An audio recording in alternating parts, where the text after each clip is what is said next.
I'm invisible to myself. I can't see my weapon.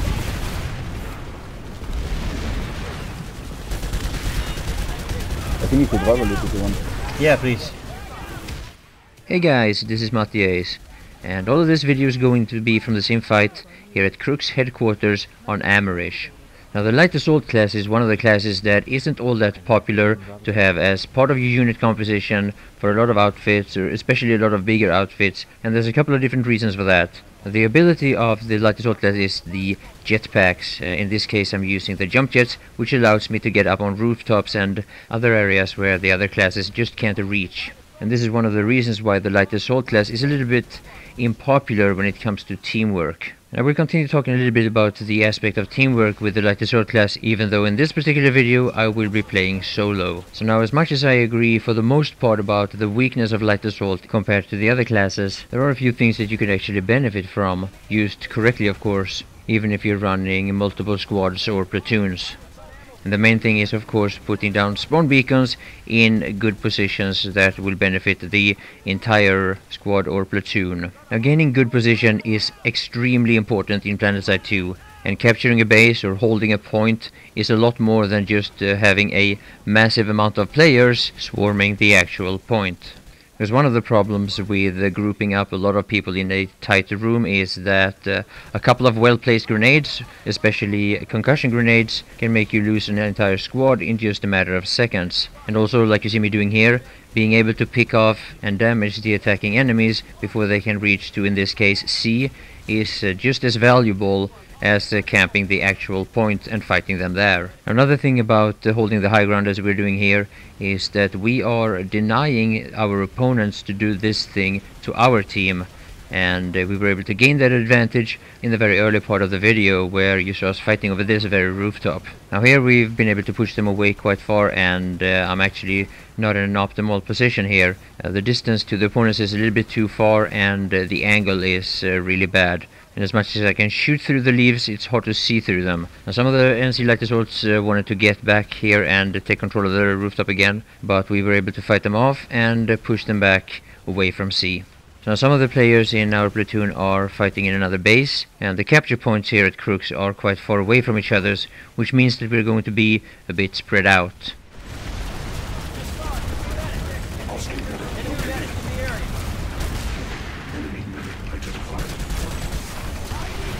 Now from the pure combat point of view of the Light Assault class, you have two advantages that you really need to benefit from if you're going to be successful playing Light Assault.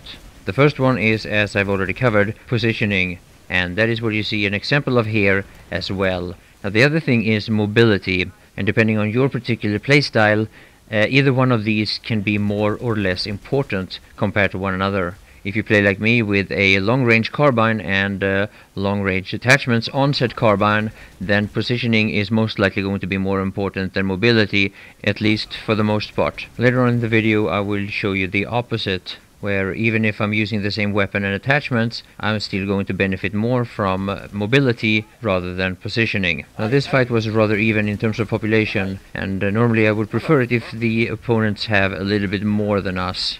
Oh shit! That was a friendly.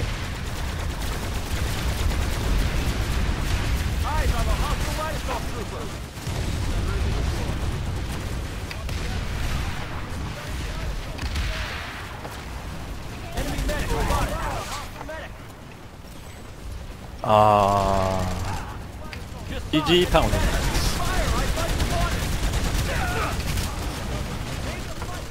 Now what you see here next is something you need to be very careful with. You don't benefit in any way by playing Light Assault here, and by not having any advantages, that will automatically put you in a bit of a disadvantage compared to the other classes. Now notice here how there's quite a lot of sniper shots passing me through here, and when you see that, you have to be extra careful and really think twice whether or not you want to peek a hilltop like this. Now I do of course have the weapon and the weapon attachments for these type of ranges, but normally when you've been spotted, like you clearly can see that I've been spotted by this sniper here, you need to move away.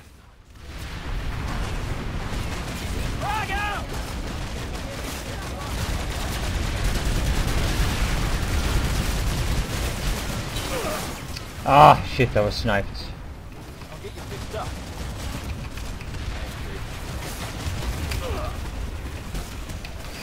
They broke cloaking again. Fuck, I was gonna kill a guy and I had one bullet in my magazine. Yeah, cloakers are completely invisible now, right? Yeah, and every so often you go invisible to yourself, so you can't tell if you're cloaked or not. Or you could watch the bar going down on it. Yeah, but there's Anything from So yeah, after that we lost A, at least for the time being. And now I want to focus more on the mobility part of the light assault class rather than positioning. So I'm able to get up on top of this building. This is one of the most common buildings in the game actually. So I'm able to pick these three guys off, and I go through quite a lot of ammo to do so even at that close range. And yeah, it's because the heavy assault shields are able to absorb quite a lot of damage. What the f*** are you not rendering?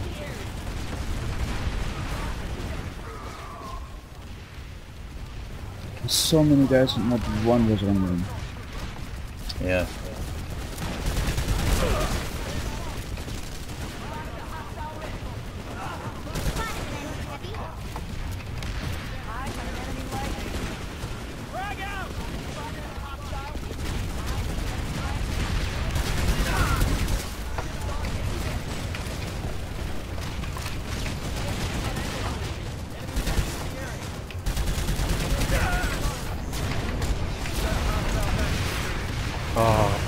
Like 99% of the damage I've taken in this base is friendly. Oh yeah. So yeah, after a little bit of running and gunning, I ran out of ammo and I was picked off by this infiltrator. So yeah, for a long time I've been combining the light assault class with ESF gameplay, especially air to ground, and this is a little bit controversial. There's a lot of rage and flame about it, and yeah, what can I say, haters gonna hate. Now the light PPA gameplay here is going to last for like a minute and a few seconds, and then I'm gonna get right back into the light assault class again. Now at this point the battle was more or less over, and the reason for that is because we had a couple of mag riders and lightnings that were able to camp and destroy the deployed sunderers. They also seemed to be unable to bring new sunderers to replace the old ones, and yeah, this ended up being a successful base defense.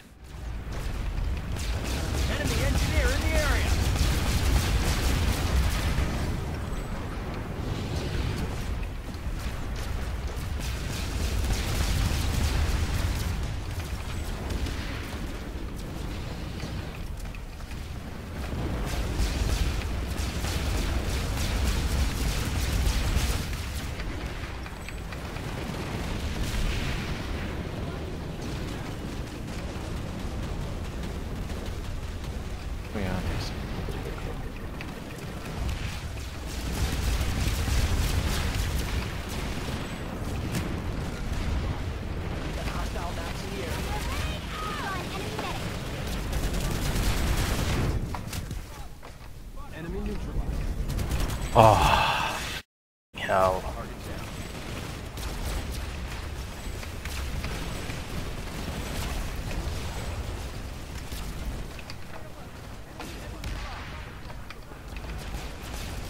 Enemy engineer in the area. Eyes open. Enemy heavy. Enemy thunder spotted. So yeah, I wanted to share some of my thoughts due to some of the experience that I've had playing Light Assault the last couple of months. I've been focusing on it quite heavily lately, and yeah, it's a class that I really enjoy, and I think it's to some degree quite underestimated. Now the thing that I would like to say about bringing Light Assaults into multiple squads and even platoon gameplay is that maybe you don't want to stick with it. Maybe you have one or two guys that can switch to Light Assault from time to time within a battle for the purpose of, you know, dropping a beacon or to deny the enemies the advantage of high ground position. Now the last part of this gameplay isn't really a place where Light Assault excels, but for whatever class you choose and for whatever weapons and weapons attachments you choose, you need to be able to make the best of it, even if you are in a bit of a disadvantage from time to time. It's just going to happen. Anyway, that's going to be all for this video. I hope you enjoyed it, and as always I'm looking forward to your feedback, so yeah, please share your thoughts and your opinions, and yeah, thanks for watching. Bye for now.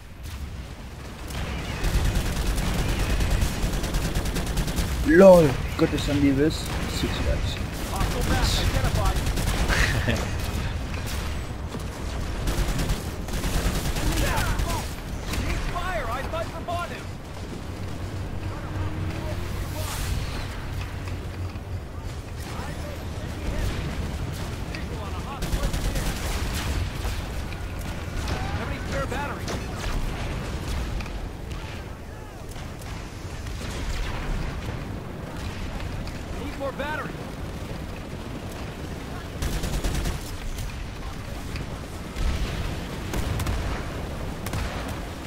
open. Enemy heavy.